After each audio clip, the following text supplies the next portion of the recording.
अस्सलाम वालेकुम। Welcome to conflict card. दोस्तों 22 अप्रैल को ईरानियन सदर इब्राहिम रईसी पाकिस्तान के दौरे पर आए और 22 अप्रैल से लेकर 24 अप्रैल तक उनका पाकिस्तान में ये सरकारी दौरा है। ये बहुत ही ज़्यादा एक अहम पॉइंट समझा जा रहा था उस दौरान जब मिडल ईस्ट में इसराइल और ईरान के दरमियान कशीदगी बहुत हद तक बढ़ गई थी। अमेरिका ने मजीद पाबंदियां लगाने का ऐलान कर दिया ईरान पर, और उस दौरान ईरानियन प्रेसिडेंट का पाकिस्तान आना। अगर इन तमाम डॉट्स को कनेक्ट किया जाए तो एक बहुत ही बड़ी मेजर शिफ्ट हमें देखने को मिलती है पूरे के पूरे रीजन में, जहां वो कंट्रीज जो एक वक्त में ईरान के साथ बहुत ज्यादा करीबी ताल्लुकात नहीं रखती थी, बहुत ही ज्यादा कोर ताल्लुकात इस वजह से नहीं रखे जाते थे क्योंकि अमेरिकन पाबंदियों का उन्हें डर होता था। और अमेरिकन पाबंदियां क्यों इतनी खतरनाक हैं उस पर हमने प्रीवियसली वीडियो बनाई हुई है, उसका लिंक मैं डिस्क्रिप्शन में दे दूंगा।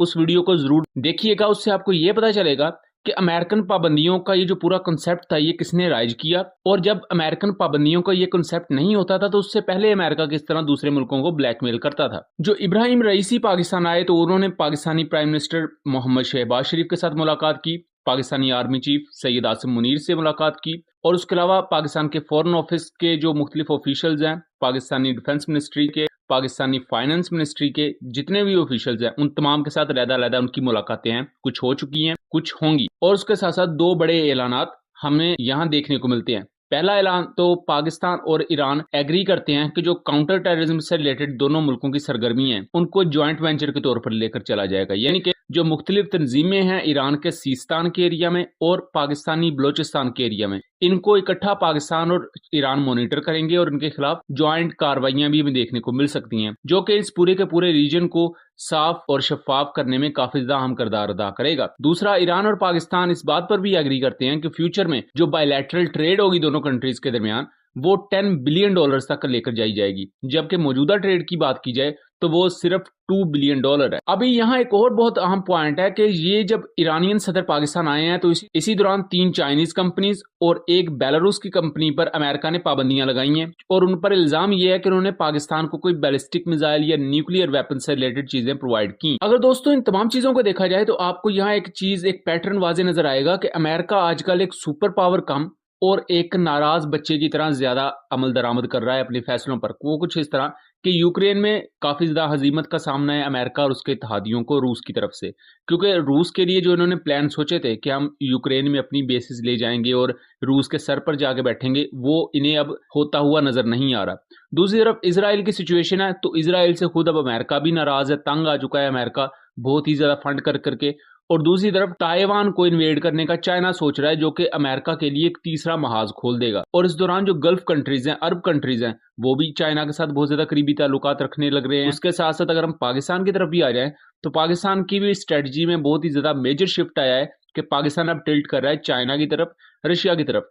पाकिस्तान अब अपनी फॉरेन मिनिस्ट्री में ये क्लेम करता है कि हम एज अ मीडिएटर काम करेंगे जो दुनिया की बड़ी पावर्स हैं उनके दरमियान, यानी कि पाकिस्तान एक ब्रिज का काम करेगा चाइना के दरमियान और अमेरिका के दरमियान। क्योंकि पाकिस्तान ये क्लेम करता है कि हम किसी भी एक मुल्क की साइड नहीं लेंगे, रादर हम ये काम करेंगे कि स्ट्रेटेजिकली मुल्कों को पुरअमन रखा जाए, उनके दरमियान मीडिएशन का काम किया जाए। और इसकी मैं बहुत आम आपको मिसाल दूं, recently Saudi foreign minister Pakistan आए हुए थे, उसके अलावा Turkish chief of general staff of armed forces वो पाकिस्तान आए हुए थे। उन पर मैंने डिटेल वीडियो बनाई हुई है मेन चैनल AM रात पर, उसका मैं लिंक डिस्क्रिप्शन में दे दूंगा। और अब ईरानियन प्रेसिडेंट पाकिस्तान आए हुए हैं। यहाँ आपको देखने को मिलता है कि जो माजी के इख्तलाफात थे सऊदी अरब और ईरान के दरमियान, उसके बावजूद भी अब दोनों मुल्कों में काफी ज्यादा सुलह है, लेकिन यहाँ पाकिस्तान एक मीडिएटर का रोल प्ले करता है।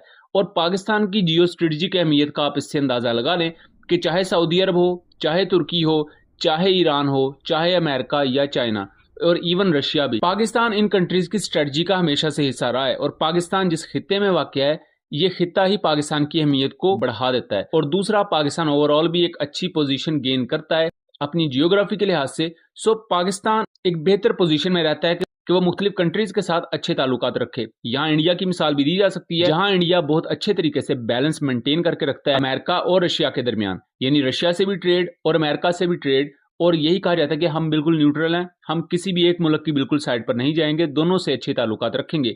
और सेम यही चीज पाकिस्तान को भी करनी चाहिए और पाकिस्तान को करते होना चाहिए था। बट ओबियसली माजी की बहुत सी गलतियों में से एक गलती ये भी रही कि कभी भी इन तमाम चीज़ों पर अमल दरामद नहीं किया गया या अमल दरामद नहीं हो सका। उसकी बहुत सी अंदरूनी और बैरूनी रीजंस मौजूद हैं। बहुत बड़ा इकदाम यहाँ ट्रेड को लेकर है, क्योंकि ट्रेड की जरूरत इस वक्त पाकिस्तान को भी है और ईरान को भी। ईरान पर चूंकि सैंक्शंस हैं, पाबंदियां हैं, और उनके चलते खुलकर ट्रेड नहीं की जा सकती। इवन जो पाकिस्तान और ईरान के दरमियान गैस पाइपलाइन का मंसूबा है, अमेरिका ने उसको लेकर भी धमकी दी हुई है पाकिस्तान को कि अगर आपने ईरान के साथ ये गैस पाइपलाइन का मंसूबा शुरू किया तो आप पर पाबंदियां लग जाएंगी। बट पाकिस्तान को यह हम बावर कराने की जरूरत है मगरबी ताकतों को और अमेरिका को भी कि हमारा ईरान के साथ या किसी भी मुल्क के साथ जो बायलैटरल रिलेशन है वो किसी तीसरे मुल्क के मफादात को हर्ट नहीं करेंगे। बिकॉज हमारा एजेंडा ये है ही नहीं कि किसी भी मुल्क के खिलाफ जाया जाए या उस मुल्क के खिलाफ कोई लॉबी की जाए। और यहाँ एक बहुत ही गलतफहमी का अजाला करना भी जरूरी है कि जो जियोपॉलिटिक्स होती है वो इमोशंस या जज्बात पर बेस्ड नहीं होती। नॉर्मली लोग इमोशनली यही कह देते हैं कि अमेरिका को साइडलाइन किया जाए, चाइना की तरफ जाया जाए, या ये कर दिया जाए या वो कर दिया जाए। जियोपॉलिटिक्स इस तरह नहीं खेली जाती।